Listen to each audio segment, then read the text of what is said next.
Notre sport pourrait porter à confusion. Souvent mal interprété ou jugé, le cheerleading est un sport à part entière et ça démarque des autres pour plusieurs raisons. Comme dans plusieurs sports, les blessures sont courantes. Les commotions, les problèmes de dos à long terme, les problèmes de cheville et de poignet arrivent souvent. Étant pratiqué sans aucune protection, il est considéré comme le sport de contact le plus dangereux. Un mélange de gymnastique, de danse, d'acrobatie et de saut, le cheerleading est un sport de spectacle. Un sport de spectacle qui n'encourage ni le football ni aucun autre sport. Une saison de cheerleading dure 10 mois. 10 mois très intenses pour obtenir ou se rapprocher de la perfection. Nous avons quelques coachs ou propriétaires de clubs de cheerleading pour vous donner plus d'informations. Depuis quand est-ce que tu fais du cheerleading ou tu coaches? Je fais du cheerleading depuis 2005. J'ai commencé au secondaire. J'ai commencé en secondaire 3. J'en ai fait aussi au cégep. J'en ai fait un peu à l'université. J'ai commencé à coacher, si je ne me trompe pas, en 2009, saison 2009-2010. Après ça, j'ai continué à coacher, j'ai continué à faire du cheer en même temps. Puis j'ai fait, on a parti Flames, dans le fond, le club ici en 2012. Avant, on était à Boucherville. Puis l'année suivante, donc en 2013, on a transféré ici à Saint-Bruno. Ça fait plus de 10 ans que que je suis impliquée dans le cheer. J'ai commencé en tant qu'athlète au secondaire et au collégial. Et puis, j'ai commencé à coacher pendant mes années collégiales aussi, ce qui totalise à peu près 8 ans en tant qu'entraîneur. Dans le cheerleading, il y a plusieurs niveaux d'âge et diverses catégories. Premièrement, au cheerleading, il y a 7 niveaux. Les niveaux 1, 2, 3, 4, restricted niveau 5, 6 et 7. Les niveaux 5, 6 et 7 sont des niveaux qui sont éligibles à compétitionner aux championnats mondiaux. Les niveaux 1, 2, 3, 4 et Junior 5 compétitionnent au Summit. Les Summits sont aussi une compétition mondiale, mais qui est pour les niveaux plus bas et les athlètes plus jeunes. Cependant, ces deux compétitions requièrent une invitation pour y compétitionner. De plus, tu ne peux pas compétitionner dans n'importe quelle catégorie. Il y a la catégorie mini, youth, junior, senior, international senior, international et open. Pour compétitionner dans la catégorie mini, tu dois être âgé de 5 à 8 ans. Pour le youth, de 5 à 11 ans. Pour le junior, de 8 à 14 ans. Et de 11 à 18 ans pour le senior. Entre 14 et 18 ans pour le inter-senior et 14 ans et plus pour le open. Une équipe qui contient un garçon sera appelée une équipe co-ed. Les équipes seront ensuite séparées par le nombre d'athlètes qu'elles contiennent. Pour compétitionner dans les X-Small, tu as droit entre 5 et 16 athlètes. Pour le Small, entre 17 et 22, 23 et 30 pour le Medium et 31 et 38 pour le large. Le niveau 1, pouvant être considéré comme moins difficile, ne l'est pas pour autant. Pour utiliser les termes exacts, la gymnastique niveau 1 est traduite par renverse avant, renverse arrière, roue, roulade avant et arrière. Pour passer à la partie stunt, les stunts de niveau 1 sont aussi difficiles. Étant pratiqués au niveau des hanches, il est difficile d'avoir une très grande stabilité. Voilà pourquoi, même si le niveau semble beaucoup plus bas, il est tout aussi impressionnant. Pour ce qui est du niveau 2, on passe maintenant à une gymnastique avec élan. Pour la définir, on utilise des mots comme rondade flic, flic à l'arrêt, saut droit flic, saut de main, renverse flic, rondade flic flic, flic avant, rondade flic et saut de main, rondade flic. Pour les stunts, le niveau des épaules est maintenant accepté. Il est qualifié par le thème low quand il est pratiqué à 2 jambes et libre s'il est pratiqué à une seule jambe. Le QP, qui est au niveau de l'extension des bras, est obligatoirement exécuté à 2 jambes. Le niveau 3 est souvent considéré comme le niveau de transition le plus complexe. Passer maintenant de rondade flic à rondade flic back est une étape majeure. Pour vous donner une idée, il faut ajouter un backflip à la fin de la ligne de gymnastique. Donc, qualifié de rondade back, rondade flick back, front rondade back, saut de main rondade flick flick back, il doit être exécuté avec beaucoup de précision et un très bon contrôle de corps. Les stunts pouvant maintenant être en libre, à une jambe au niveau de l'extension, il est possible de créer une panoplie de mouvements innovateurs pour attirer l'œil des juges. Souvent, le niveau 3 est le niveau que les gens préfèrent parce qu'il est possible, tout en respectant les règles, d'inventer plein de transitions intéressantes. Avec beaucoup de règles et d'exceptions, certaines équipes peuvent avoir l'air plus impressionnantes qu'une équipe de niveau mondial. Exemple, il est possible d'effectuer un mouvement de niveau 4, 5 ou 6 avec une certaine connexion pour garder le niveau sécuritaire pour les athlètes plus jeunes qui le pratiquent. Pour maintenant passer au niveau 4, il faut préciser que ce niveau est moins souvent présent au Québec. Si on nous compare au niveau 4 des États-Unis, il ne faut même pas se poser de questions. C'est leur niveau de prédilection. Une transition assez étrange entre le niveau 3 et 5, on passe maintenant au layout. Un backflip met en position planche dans les airs. Pour la gymnastique à l'arrêt, on rajoute un back, donc le niveau 4 comprend des rondades layout, rondade flick layout, front ouverture rondade flick layout, flick flick back et toe touch flick back. Pour la section stunt, la complexité est au rendez-vous. Avec encore plus de contraintes et d'exceptions que le niveau 3, il est difficile de créer des stunts niveau 4 impressionnants, mais en même temps légaux. C'est pourquoi, aux États-Unis, ils sont des experts. Étant impliqués dans le sport depuis plus longtemps que le Québec, ils ont développé, comme dans tous les sports, des athlètes excellents en très bas âge. Pour le niveau 4, il est pour exemple accepté de faire des switch 360 sans connexion ou des switch down sans connexion. En plus, aux États-Unis, on observe souvent des équipes faire des baskets kick twist ou kick twist, mais au Québec, les baskets double twist sont plus présents dû au niveau de difficulté. Le prochain niveau est plutôt spécial. Il est appelé 4.2. Le 4 signifie que les stunts vont être de niveau 4 et le 2 que la gym va être de niveau 2. Comme expliqué plus tôt, les éléments sont les mêmes. Le 4.2 est plus souvent pratiqué par des gens qui ont commencé le sport étant plus vieux. La gymnastique étant l'élément le plus difficile à acquérir, ils se contentent de niveau 2. Mais pour ce qui est des stunts qui prennent moins de temps à acquérir les capacités, ils sont de niveau plus élevé.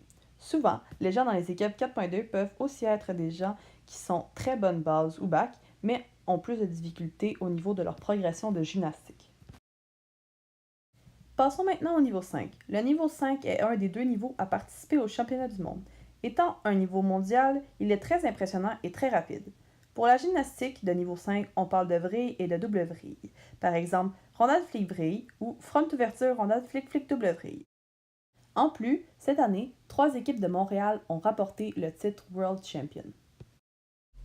Pour l'équipe que nous vous présentons, comme dit plus tôt, elle est qualifiée de type coed parce qu'il y a des gars. Cette équipe, qui existe depuis maintenant 26 ans, est reconnue mondialement et connue d'absolument tout le monde. Étant un club très expérimenté, tous les athlètes ont un talent inné et sont âgés de moins de 18 ans. Ils effectuent des mouvements que seules les meilleures équipes peuvent faire. Les stunts niveau 5 peuvent être des switch 360, heel à heel, double up, double down, switch up 360 et bien plus encore. Dans une équipe coed, le coed est plus présent. Un coed est quand une seule personne enlève une autre. Cette équipe effectue cette manœuvre et souvent à une seule main. Pour les baskets, ils font des kick doubles ou des hitch kick doubles. Top Gun, étant le club qui a inventé les baskets, innove souvent dans ce domaine. Cette année encore, ils ont inventé le Rosario, un basket qui porte le nom de la fille des propriétaires étant donné que celle-ci l'a créé. Pour le niveau 6, la gymnastique est exactement la même. Il n'y a aucune règle qui diffère avec le niveau 5 ou aucune exception. Par exemple, les rondades flick double back ou rondades double back sont interdits. Tout ce qui a plus d'une rotation simple sont interdits. Et les triples vrilles aussi. Pour les stunts, il est maintenant possible de faire des eversions comme montage ou démontage de stunt. Comme vous allez pouvoir le remarquer, il est possible de faire un back arrivé en stunt ou de faire une descente avec un back atterri dans les bras des bases. Aussi, pour le coed niveau 5, il est obligatoire d'avoir une personne pour spotter le stunt. Question de sécurité.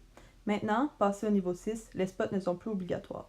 Pour conclure, les pyramides niveau 6 sont aussi dangereuses parce qu'il peut y avoir jusqu'à 2 niveaux et demi. Bien sûr, certains termes ne vous sont peut-être pas familiers et c'est normal, mais si vous venez essayer notre sport, vous en serez convaincu et vous pourrez un peu mieux comprendre notre monde. Pourquoi es-tu certaine que le cheerleading est un sport? En fait, c'est parce que le cheer, c'est une combinaison de sports qui sont déjà reconnus. Il y a de la danse, il y a de la gymnastique, les acrobaties, ça peut être associé au cirque aussi. Donc, je vois pas en quoi une combinaison des sports déjà reconnus, même au niveau olympique, en est pas un. Puis si jamais une personne a encore de la difficulté à concevoir que c'est un sport, je l'invite personnellement à venir l'essayer. Pourquoi te sens-tu valorisé d'avoir ton propre club et d'aller au championnat du monde? Mais c'est sûr que quand on a parti le club, l'idée c'était de créer un club de performance qui allait justement faire des compétitions. Quand on a commencé, on n'était vraiment pas beaucoup, on était 40 membres. Aujourd'hui, on est presque 250 au total si on comprend le récréatif, le pré-compétitif.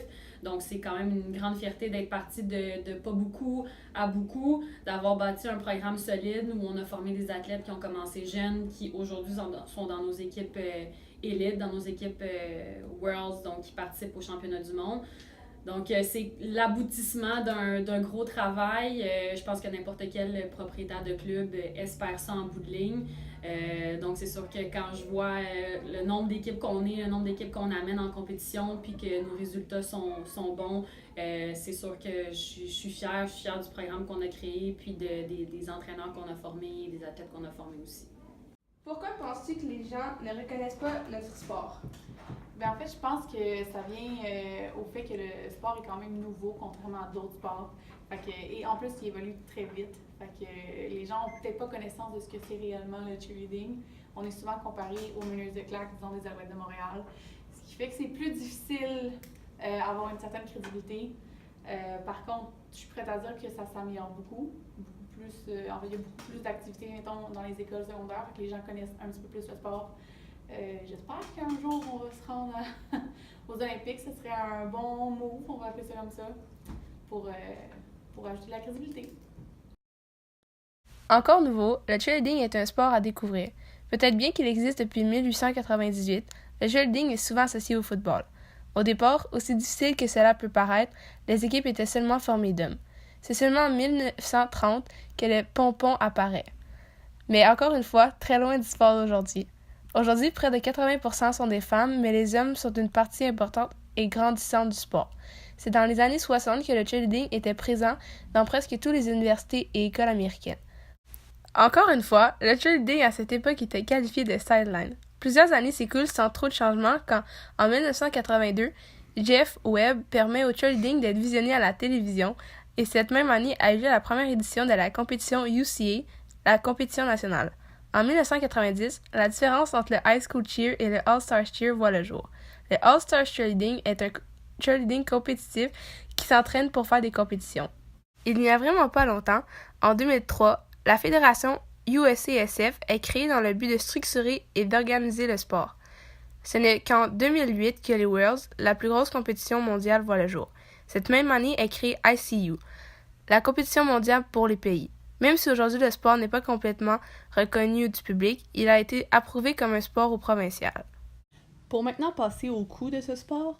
Le cheerleading est en partie un sport de spectacle dont des coûts assez élevés y sont reliés. Une saison de cheerleading peut coûter plus de 20 000 $ aux États-Unis et dans les équipes mondiales.